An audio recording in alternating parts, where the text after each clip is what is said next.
The environment is being used for a power struggle. The environment is being used for centralized government. The environment is being used to make a one-world government. Few Americans really understand how much of our land has been taken over. They are looking after somebody else's welfare, not the welfare and the rights of the American people. I think that there's a real question here about the sovereignty of the United States. It permits, I should say, really, that U.S. troops may be deployed under UN command. Well, what I now know is that just because you join the U.S. Army doesn't necessarily mean that you'll be fighting for the U.S. And that means eternal resistance to this idea that we are somehow going to disappear in some new world order. Eagle Forum presents a special report, Global Governance, the Quiet War Against American Independence. When Bill Clinton delivered his acceptance speech at the 1992 Democratic National Convention, the only person he mentioned, other than his mother and grandfather, was his history professor at Georgetown University Foreign Service School. As a teenager, I heard John Kennedy's summons to citizenship. And then, as a student at Georgetown, I heard that call clarified by a professor named Carroll Quigley. Professor Quigley's 1,300-page book, entitled Tragedy and Hope, described the small elite, which he said actually runs the United States. Quigley labeled it the network and said it consists of men who are cosmopolitan and international, close to governments, equally devoted to secrecy and the secret use of financial influence in political life.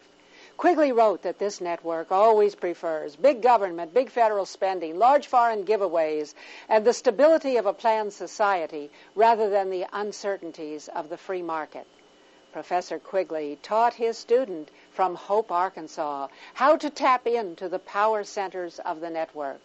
When Bill Clinton became president, he surrounded himself with people who shared that vision.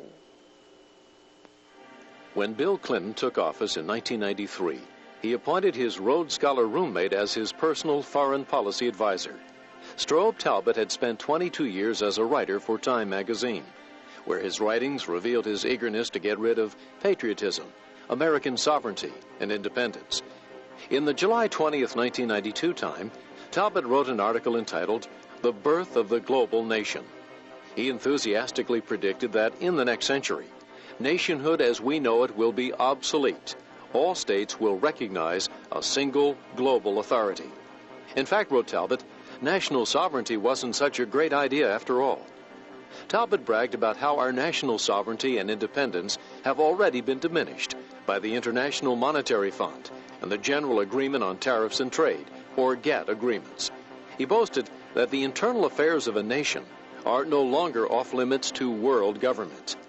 For his article, Talbott received an award from the World Federalist Association, a group committed to world government, and a congratulatory letter from Bill Clinton. Later, President Clinton appointed Strobe Talbott to the number 2 post in the U.S. State Department. Strobe Talbott and those who dream of putting the United States under a single global authority know that Americans will never vote for world government. So instead, they talk about global governance, a global village, a global neighborhood, a global economy, a global commons. That means the sea, the air, and outer space. They talk about reforming the United Nations and expanding NATO. The solution to the problems they raise is always more international agencies wielding more and more control over American land, private property, natural resources, economy, trade, military forces, and even our personal relationships. The global governance bureaucrats in the Clinton administration have a close working relationship with the bureaucrats in international organizations. Together, they use 2 principal techniques to increase the power of global organizations: treaties and international conferences.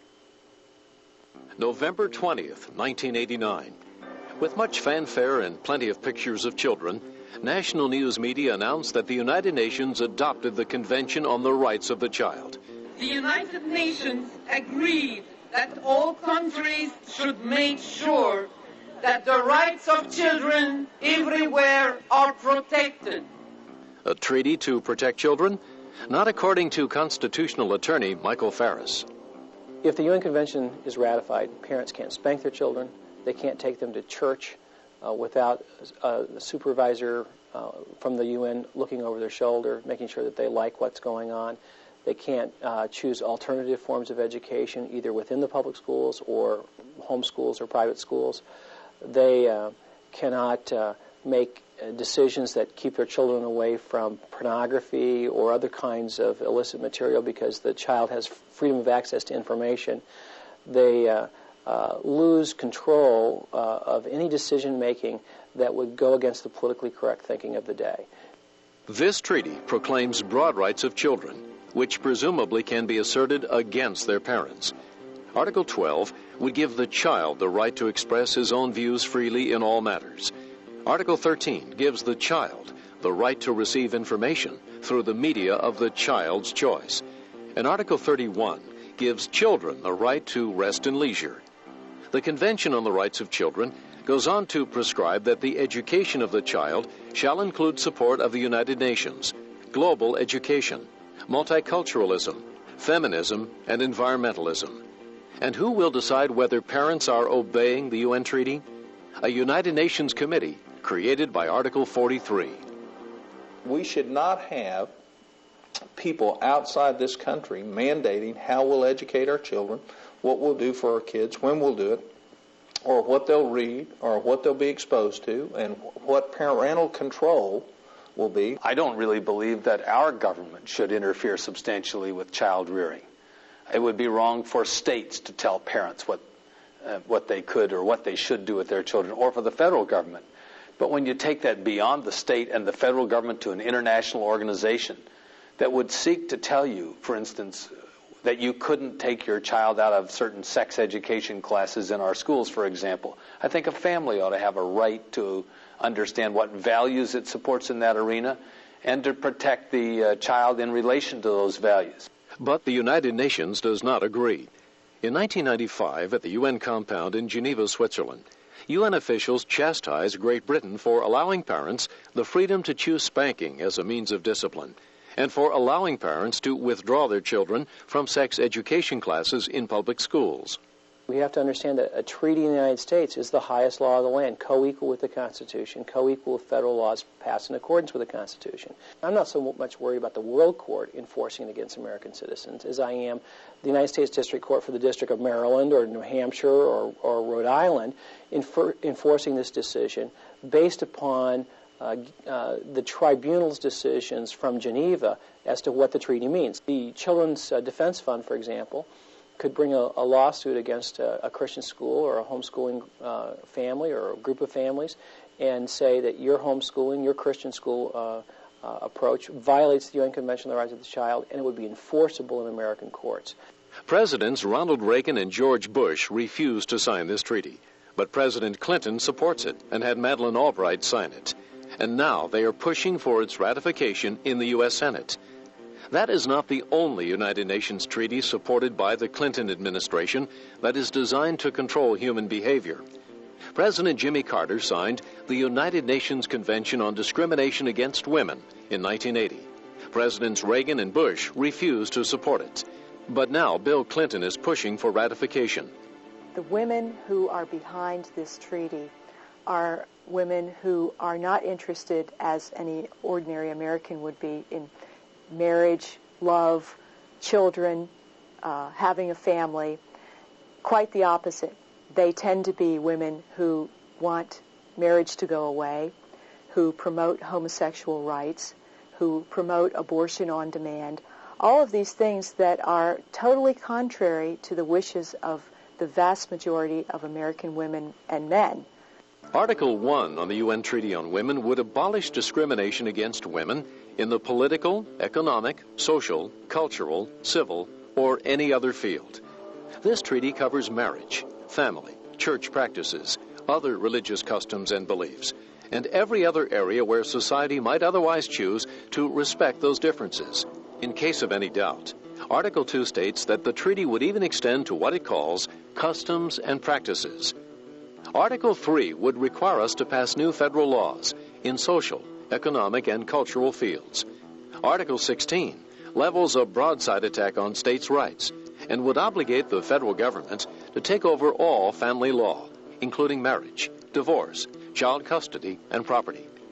And who would decide if you and your family are abiding by this UN treaty? A United Nations committee set up by Article 17. This treaty, like other feminist exercises, is full of deception, and it's a good illustration of how people who have a political agenda to gain power for themselves use words to persuade others to join them through deception. A good example is the word family. When you or I use the word family, we mean mom, dad, and the kids. We mean extended family, grandma, grandpa. When they mean family, they mean two guys who met each other in a bar on Saturday night and have decided to live together. They mean any collection of people who have a either permanent or temporary interest in one another. That is just not what the rest of us mean by family, yet feminists will constantly invoke the word family with their own meaning in mind, hoping that we will be fooled. For example, Article 5 would require us to modify the social and cultural patterns of conduct of men and women, and to assure that we are following UN dictates about family education. And Article 10 would even require the revision of all textbooks and teaching methods to adhere to UN definitions about family and feminism. The people representing the family legitimately and so forth, they were not permitted even to participate. And all of these wild-eyed people who want the government to control families and everybody else, they were in charge. Jesse Helms is chairman of the U.S. Senate subcommittee that oversees treaties. He opposes these UN treaties. Well, of course, these treaties that emanate from the United Nations, they are looking after somebody else's welfare, not the welfare and the rights of the American people. And that's the reason I look askance at every one of them. Meanwhile, the Clinton administration is pushing hard for another series of treaties that would give international organizations control over our national economy. The Chemical Weapons Treaty purports to ban chemical weapons, but many critics believe this will seriously damage U.S. national security. There are parts of the treaty that seem to suggest that you cannot put intelligent limitations on the export of technology, that everyone who signs the treaty must trade freely in all of the technologies of chemical warfare. Well, of course, every other country in the world would love it if they could have immediate required access to American technology in this area. We probably have the most sophisticated such technology in the world. I don't want to export that technology. I don't want there to be a treaty out there that even hints or suggests that we have to. That's something over which we must exercise control, and we must make the judgments. We, meaning leaders whom we can hold responsible. But the UN Chemical Weapons Treaty provides no such accountability. Though it would give both allies and enemies our most sophisticated technology, many dangerous countries, such as Libya, Syria, Iraq, and North Korea, have not signed the treaty. Other countries with significant chemical weapons arsenals, such as Iran and Russia, have indicated that they will not comply with the treaty. In spite of the potential damage to U.S. national security and the unverifiable and unenforceable nature of the treaty, the Clinton administration succeeded in getting the U.S. Senate to ratify the Chemical Weapons Treaty in 1997. The Chemical Weapons Treaty, of course, doesn't do one thing to protect the American people against chemical warfare. Yet it has caused many people to have a false sense of security. It's interesting. We have a new chemical weapons ban treaty for which the people that are most likely to threaten us are not a party to. It's not much of a treaty. What did we accomplish with it? We accomplished nothing other than limiting ourselves to have a weak negotiating position with those very adversaries that we face today. Another dangerous UN treaty that would damage our national economy is the law of the sea. Nearly 3/4 of the world's surface is covered by water. American companies harvest minerals from the sea that are important to our industrial and military defense. In the late 70s, the Carter administration developed a treaty that would effectively give the United Nations decision-making authority over the world's vast ocean riches. And we have succeeded in adopting a convention covering practically every aspect of the uses and resources of the sea. But President Ronald Reagan opposed the treaty. Doug Bandel worked on the law of the sea during his administration. It really did two things. The first is it established a principle of essentially socialism. It said that all the unclaimed resources on the seabed would be owned by, as they put it, the common heritage of mankind. What they meant, of course, was by the United Nations. And the ownership would be vested in governments around the world. And he saw that as utterly inconsistent with the principles of free enterprise. His second concern was the way the UN would implement that principle, which was essentially to create another United Nations called the International Seabed Authority. And that Seabed Authority would have under it, its own corporation, the enterprise, to go mine the seabed on behalf of the governments of the world. And this would run like the United Nations. It would have a council and an assembly and committees and a huge bureaucracy. It would be taking money from the West, the industrialized countries, and giving it to third world countries. So it would be part of this whole scheme of what was called the New International Economic Order, an attempt to take money from the West and hand it out to third world governments. Well, he saw this kind of a mechanism as being utterly inconsistent with American interest, and he was quite willing to stand up to the rest of the world and kill the treaty for that reason. The Clinton administration has revived the Law of the Sea Treaty and is pushing for Senate ratification.